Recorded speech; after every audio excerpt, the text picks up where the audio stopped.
সুপ্রিয় শিক্ষার্থীবৃন্দ, আসসালামু আলাইকুম ওয়া রাহমাতুল্লাহ।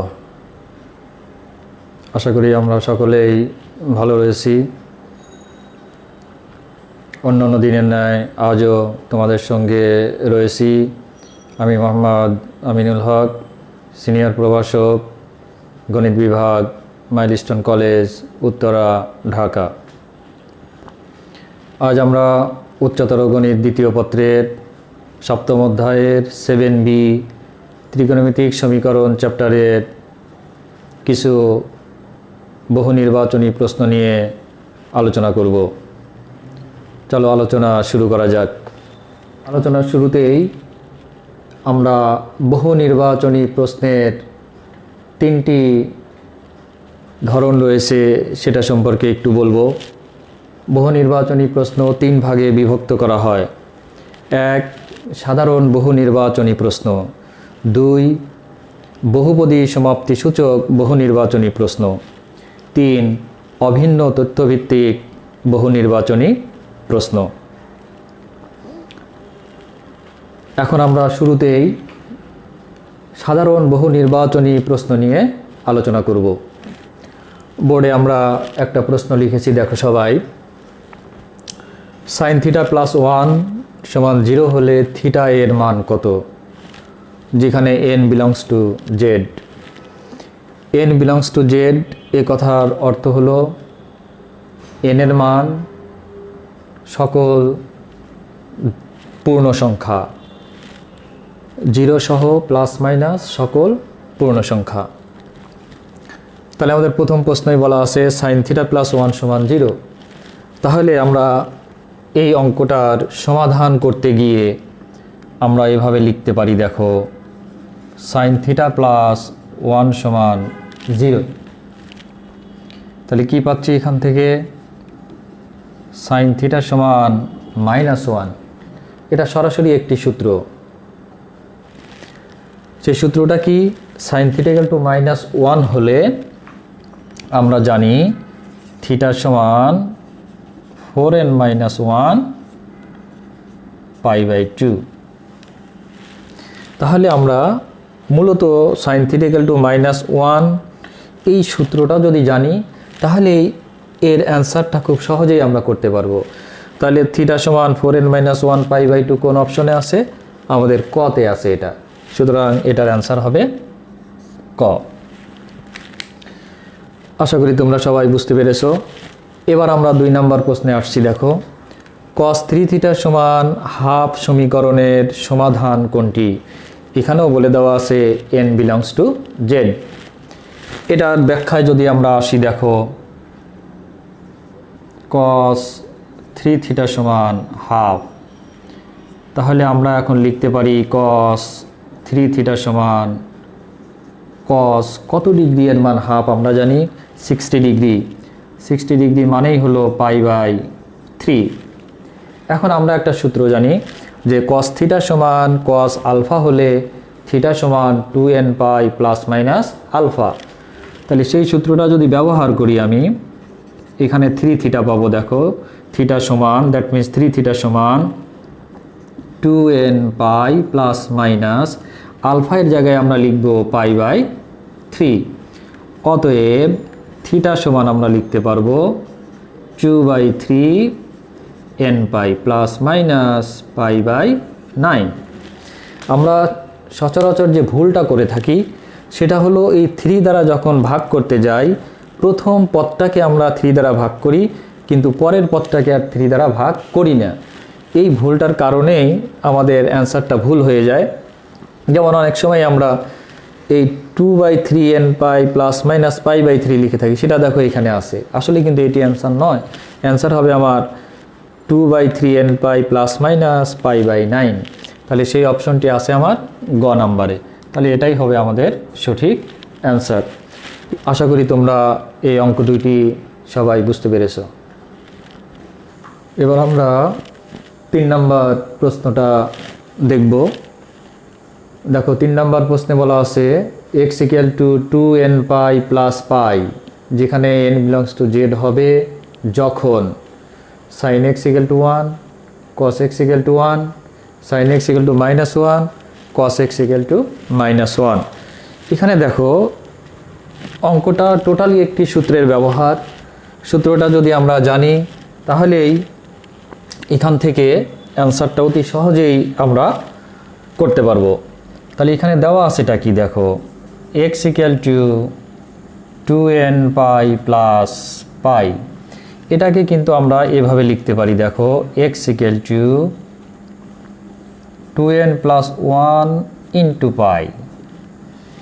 এটা আমরা লিখতে পারি 2n প্লাস 1 ইন্টু পাই। তাহলে এখান থেকে আমরা এখন যে সূত্রগুলো জানি সেই সূত্রগুলোর মধ্যে যাব। সাইন থিটা ইকুয়াল টু 1 হলে আমাদের যে সূত্রটি আছে সেটা হলো 4n plus 1 pi by 2। Sine theta equal to -1 যদি হয় 4n minus 1 pi by 2। Cos x equal to যদি 1 হয় আমরা এটার সূত্র জানি, সেটা হলো 2n পাই। আর কস এক্স ইকুয়াল টু যদি -1 হয় তখন আমাদের সূত্র হলো 2n plus 1 into pi, 2n plus 1 into pi. মূলত এখানে এই 4টি অপশনের সূত্রগুলো আমাদের জানতে হবে। তাহলে আমি সহজেই বলতে পারবো যে এক্স ইকুয়াল টু যদি এত হয় কখন হবে, যখন cos x equal to -1। That means এটার অ্যান্সার আমরা পেয়ে যাব কস এক্স ইকুয়াল টু -1। একটু উল্টাভাবে দেওয়া এটা, কস এক্স ইকুয়াল টু -1 হলে এক্স এর মান কত সেটা না বলে এখানে বলেছে এক্স ইকুয়াল টু এত হবে যখন আমাদের এই 4টি অপশনের মধ্যে আমরা দেখতে পাচ্ছি যে কস এক্স ইকুয়াল টু -1 হলে আমরা x equal two 2n pi plus পাই এটা হয়। এই কারণে আমরা এখান থেকে অ্যান্সার পেয়ে গেলাম কস এক্স ইকুয়াল টু -1। এবার 4 নম্বর প্রশ্নে যে sine theta minus pi by 2 সমান 0 যেখানে n বিলংস টু জেড এর সমাধান কোনটি? আমরা ব্যাখ্যায় একটু দেখি, খুব সহজ এটা। Sine theta minus pi by 2 equal to 0। আমরা সূত্র জানি কি, সাইন থিটা সমান যদি 0 হয়, সাইন থিটা ইকুয়াল টু 0 হলে থিটা সমান n পাই। দ্যাট মিন্স এখানে থিটার জায়গায় আছে থিটা মাইনাস পাই বাই 2, এটা সমান n পাই। যদি আমরা এই জিনিসটা মনে রাখতে পারি, সাইন থিটা ইকুয়াল টু 0 হলে থিটা সমান n পাই, তাহলেই কিন্তু এইটা মনে রাখা অনেক সহজ। তাহলে সাইন থিটা ইকুয়াল টু 0, তাহলে থিটা সমান আমি কি লিখব, n পাই। থিটার জায়গায় এই ব্র্যাকেটের অংশটা লিখলাম। অতএব আমি থিটা সমান কি পেয়ে যাচ্ছি, n pi plus pi by 2। তাহলে দেখো এই n pi plus pi by 2 আমার কোন অপশনে আছে, এটা আমার ক নাম্বার অপশনে আছে, n pi plus pi by 2। তাহলে এটাই হবে আমার অ্যান্সার। তাহলে আমাকে এখানে কি মনে রাখতে হবে, সাইন থিটা ইকুয়াল টু 0 হলে থিটা সমান n পাই। এই সূত্রটি আমাকে খুব ভালো করে মনে রাখতে হবে, তাহলে আমি এই অঙ্কটি খুব অল্প সময়ের মধ্যে অ্যান্সার করতে পারবো। আশা করি তোমরা এই দুইটি প্রবলেম সহজেই বুঝতে পেরেছো। এবার আমরা 5 নম্বর অঙ্কটি দেখব। সবাই খুব ভালো করে অঙ্কটি খেয়াল করো। Sine theta plus cos theta equal to 0 যেখানে n বিলংস টু জেড হলে থিটা এর মান কোনটি? তাহলে আমরা এখন ব্যাখ্যায় দেখি কিভাবে অঙ্কটি সহজে করা যায়। আমাদের দেওয়া আছে sine theta plus cos theta equal to 0। তাহলে আমরা এখান থেকে এটা লিখতে পারি, দেখো সাইন থিটা সমান মাইনাস কস থিটা। এখন যদি আমরা কস থিটা দ্বারা ভাগ করে দেই তাহলে পেয়ে যাব sine theta by cos theta equal to -1। Sine theta by cos theta হয়ে যায় আমার ট্যান থিটা সমান -1। এখন আমাদের একটি সূত্র জানা আছে, ট্যান থিটা ইকুয়াল টু -1 হলে থিটা সমান হবে n pi minus pi by 4। তাহলে আমরা এই অপশনটা কোথায় আছে দেখি। আমাদের এই অপশনটি দেওয়া আছে খ নম্বরে, যে n pi minus pi by 4। এভাবে আমাদের অঙ্কটি করে সমাধানটা বের করতে হবে। এবার দেখো 6 নম্বর অঙ্কটা। ক cos x plus sec x equal to 2 হলে x এর মান কত? দ্যাট মিন্স আমাদের এই সমীকরণটা সমাধান করতে হবে। তাহলে একটু ব্যাখ্যায় দেখি আমরা কি করতে পারি। দেখো cos x plus sec x equal to 2, এখান থেকে দেখো আমি কি লিখতে পারি, cos x plus 1 by cos x equal to 2। এখান থেকে যদি আমরা লসাগু করি তাহলে পেয়ে যাব cos x, পেয়ে যাব cos স্কয়ার x প্লাস 1 সমান 2। এটাকে আমরা যদি সিম্পলিফাই করি তাহলে এমন পেয়ে যাব cos স্কয়ার x প্লাস 1 সমান 2 cos x। এটাকে যদি এ পাশে নিয়ে আসি তাহলে পেয়ে যাচ্ছি দেখো cos square x minus 2 cos x plus 1 সমান 0। এই পুরো অংশটাকে আমি এভাবে লিখতে পারি, দেখো cos x minus 1 whole square সমান 0। তাহলে এখান থেকে আমরা বর্গমূল করে দিলে পেয়ে যাব cos x মাইনাস 1 সমান 0। এখান থেকে আমরা পেয়ে যাচ্ছি cos x equal to 1। cos x equal to যদি 1 হয় তাহলে আমাদের সরাসরি একটি সূত্র জানা আছে, cos x বা cos থিটা ইকুয়াল টু 1 হলে থিটা সমান আমরা কি জানি, থিটার জায়গায় x আছে 2n পাই, এটা আমাদের সরাসরি সূত্র। তাহলে আমরা কিভাবে মনে রাখবো, জাস্ট এখানে আমাদের এই জিনিসটা খেয়াল রাখলেই হবে, cos থিটা ইকুয়াল টু 1 হলে থিটা সমান আমরা জানি 2n পাই। এই জিনিসটা খেয়াল রাখলেই আমরা শেষে এসে যে cos x ইকুয়াল টু 1 মানেই হলো x ইকুয়াল টু 2n পাই। এই অপশনটি আমার কোথায় আছে, গ নম্বরে আছে। তাহলে আমাদের সঠিক অ্যান্সার হলো গ। এখন আমরা 7 নম্বর অঙ্ক দেখব। সাইন থিটা কস থিটা সমান √3/4 হলে থিটা এর মান কত? তাহলে এখানে আমরা সরাসরি ব্যাখ্যায় চলে যাচ্ছি। দেখো সাইন থিটা কস থিটা সমান √3/4। তাহলে আমরা উভয় পক্ষকে 2 দ্বারা গুণন করছি। কেন গুণন করছি, কারণ 2 দ্বারা যদি গুণন করি তাহলে এটার একটা মান আমরা পাবো, 2 সাইন থিটা কস থিটা হলো সাইন 2 থিটা। এ পাশে আমি পেয়ে যাচ্ছি দেখো √3/4 ইন্টু 2। তাহলে বাম পক্ষ আমি পেয়ে গেলাম হলো সাইন 2 থিটা সমান 2 কাটা যাবে, থাকবে √3/2। এখান থেকে দেখো সাইন থিটা সমান সাইন আলফা আমরা লিখব। সাইন আলফা কত লিখতে পারি, 60 ডিগ্রি π/3, কারণ সাইন 60 ডিগ্রি এর মান হলো √3/2। তাহলে দেখো সাইন থিটা ইকুয়াল টু আমরা সাইন আলফা পেলাম। এখান থেকে আমরা সূত্র ব্যবহার করে দিব, sine theta equal to sine alpha হলে থিটা সমান n π plus -1 to the power n into alpha হলো π/3। অতএব থিটা কি হবে, n π/2 plus -1 to the power n into π/কত 6। তাহলে এই অপশনটি আমাদের কোথায় আছে, এই অপশনটি আমাদের গ নম্বরে আছে। তাহলে গ নাম্বারটা হলো আমার সঠিক অ্যান্সার। এখানে মূলত আমার এই সূত্রটি মনে রাখতে হবে, সাইন থিটা সমান সাইন আলফা হলে থিটা সমান কি জানি, n π plus -1 to the power n into alpha. এই জিনিসটা আমরা মনে রাখলেই এইটুকু সিম্পলিফাই করার পরে এই রেজাল্টটা আমরা সহজেই বের করতে পারবো। এখন আমরা 8 নম্বর অঙ্কে যাচ্ছি। Sine x equal to cos A হলে নিচের কোনটি সঠিক? তাহলে এখানে আমরা ব্যাখ্যায় দেখি, sine x equal to cos A. এখন দেখো আমরা যদি এই সাইন এক্স থাকলো, এ পাশটাকেও যদি আমি সাইনে কনভার্ট করতে চাই তাহলে সাইন কি লিখতে হয়, π/2 মাইনাস এ, কারণ সাইন 90 ডিগ্রি মাইনাস থিটা সমান কস থিটা। তাহলে সাইন π/2 মাইনাস এ আমরা লিখতে পারি। এখন দেখো সাইন থিটা সমান সাইন আলফা পেয়ে গেলাম আমরা। এখানে লিখবো এক্স, এখানে লিখবো n π plus -1 to the power n into alpha কত π/2 minus A. That means sine theta equal to sine আলফার এই সূত্রটাই যদি আমি মনে রাখতে পারি তাহলে এটা জাস্ট কোঅর্ডিনেট ফর্মুলাটা অ্যাপ্লাই করেই এক্স ইকুয়াল টু পেয়ে যাচ্ছে n π plus -1 to the power n into pi by 2 minus A. এই অপশনটি কোথায় আছে আমার? এই অপশনটি আমার আছে খ নম্বরে। তো আমরা এখানে খ নম্বরটা হবে আমার সঠিক অ্যান্সার। আশা করি তোমরা সকলেই বুঝতে পেরেছো। এখন আমরা বহুপদী সমাপ্তি সূচক বহু নির্বাচনী প্রশ্ন নিয়ে আলোচনা করব। এখানে দেখো আমরা 9 এবং 10 দুইটি অঙ্ক লিখেছি। 9 নম্বরে সাইন থিটা ইকুয়াল টু 1/√2 হলে 3টি মান দেওয়া আছে, নিচের কোনটি সঠিক?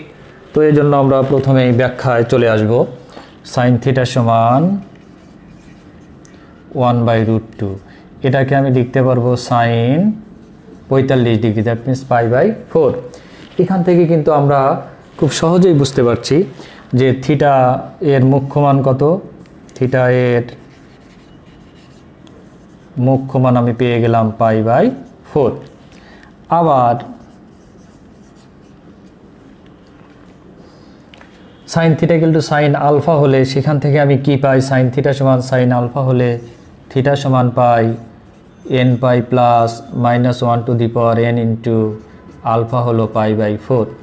এখন জাস্ট আমি খুব ভেঙে যদি দেখাই তোমাদের, এখানে যদি লসাগু করো 4, তাহলে পেয়ে যাবা 4n pi plus -1 to the power n into পাই। এখন দেখো এই π/4 আমরা কমন নিতে পারি। তো π/4 যদি আমি সামনেই কমন নেই, ধরো π/4 যদি কমন নিয়ে নেই, তাহলে থাকলো কত? এখানে দেখো π/4 চলে গেছে, তাহলে 4n plus -1 to the power n, আর পাই তো চলে গেছে বাইরে, তাহলে আমাদের থাকলো কত? 4n plus -1 to the power n into π/4। That means এই অপশনটা এটাও আমার সত্য, এটাও সত্য পেলাম আমরা। কিন্তু এই 3 নম্বর অপশনটি আমাদের এই sine theta equal to sine আলফার ফর্মুলা দিয়ে এটা সত্য হয় না। তাহলে এখন আমাদের সঠিক অ্যান্সার কোনটা? সঠিক অ্যান্সার হলো ক। এবার আমরা 10 নম্বর প্রশ্নে আসছি। দেখো fx equal to cos x হলে x ইকুয়াল টু হবে n পাই প্লাস π/2 যখন n বিলংস টু z, এবং fx ইকুয়াল টু 0। এরকম 3টি অপশন আছে। তো আমরা দেখছি প্রথমেই যে f of x equal to cos x। তো আমাদের শর্তটা কি বলে দিয়েছে দেখো, আমরা এখানে দেখতে পাচ্ছি যে f of x equal to cos x। এখন যদি fx ইকুয়াল টু 0 হয়, দ্যাট মিনস আমার যদি f of x equal to 0 হলে আমি cos x সমান কত পাচ্ছি? cos x equal to 0। এখন cos x যদি 0 হয় তাহলে আমাদের সূত্রটা কি?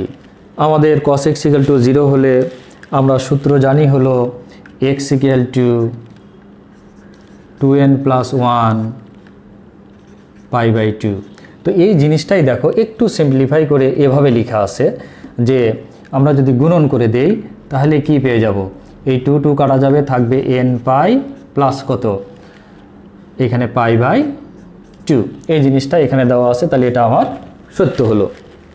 এবার f π/2 মাইনাস x, তাহলে আমি দেখি কি হয়। fx ইকুয়াল টু যদি এইটা হয়, তাহলে f π/2 মাইনাস x সমান কত?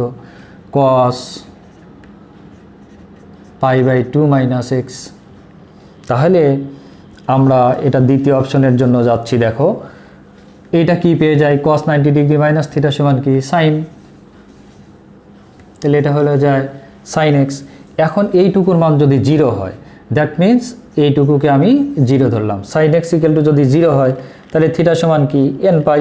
এটা আমাদের জানা আছে যে সাইন x বা সাইন থিটা ইকুয়াল টু 0 হলে থিটা সমান কি? n পাই। তাহলে থিটা সমান n pi, that means x equal to n পাই, এটা সত্য।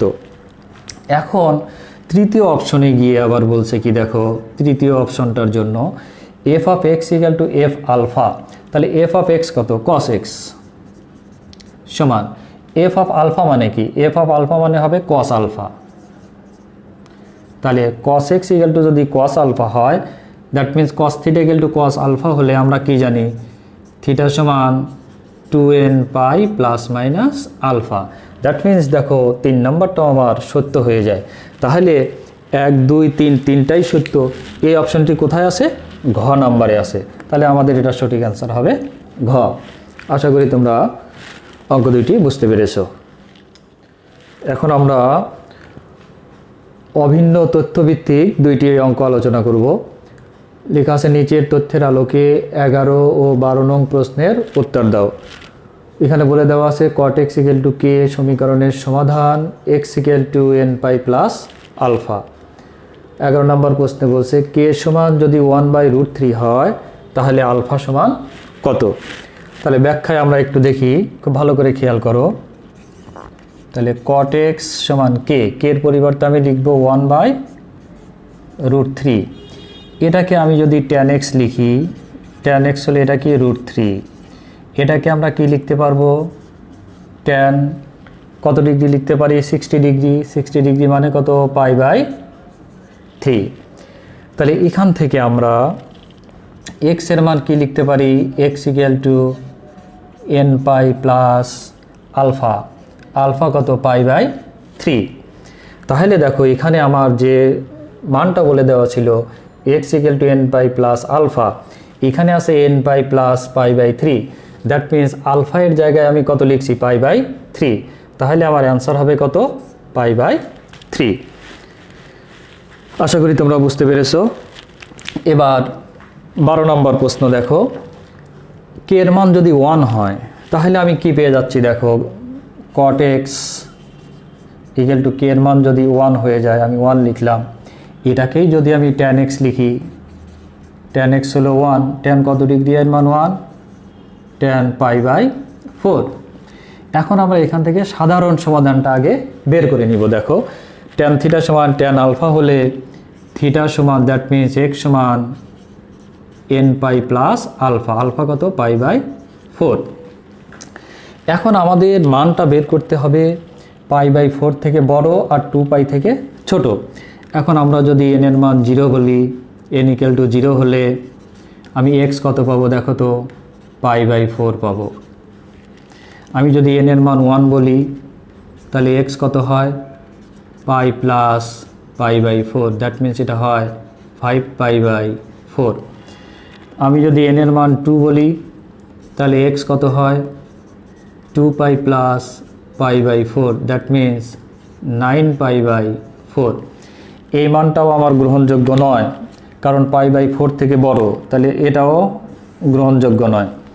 এই মানটা 2π থেকে ছোট হতে হবে, 2π থেকে বড়, কাজেই এটাও গ্রহণযোগ্য নয়। তাহলে মান কোনটা সঠিক, আমার 5π/4। তাহলে এই ব্যবধির মধ্যে x এর মান যেটা পাচ্ছি 5π/4, সেটা কোথায় আছে, আমাদের খ নাম্বার অপশনে 5π/4 আছে। কাজেই আমরা 5π/4কে সঠিক অ্যান্সার হিসেবে গণ্য করব। আমরা আজকে যতগুলো এমসিকিউ নিয়ে আলোচনা করলাম, এর রিলেটেড আরও বেশ কিছু এমসিকিউ তোমাদের বইয়ে দেওয়া আছে, তোমরা নিজেরা একটু প্র্যাকটিস করবে। আগামী ক্লাসের আমন্ত্রণ জানিয়ে আজকের ক্লাস এখানে শেষ করছি। আল্লাহ হাফেজ।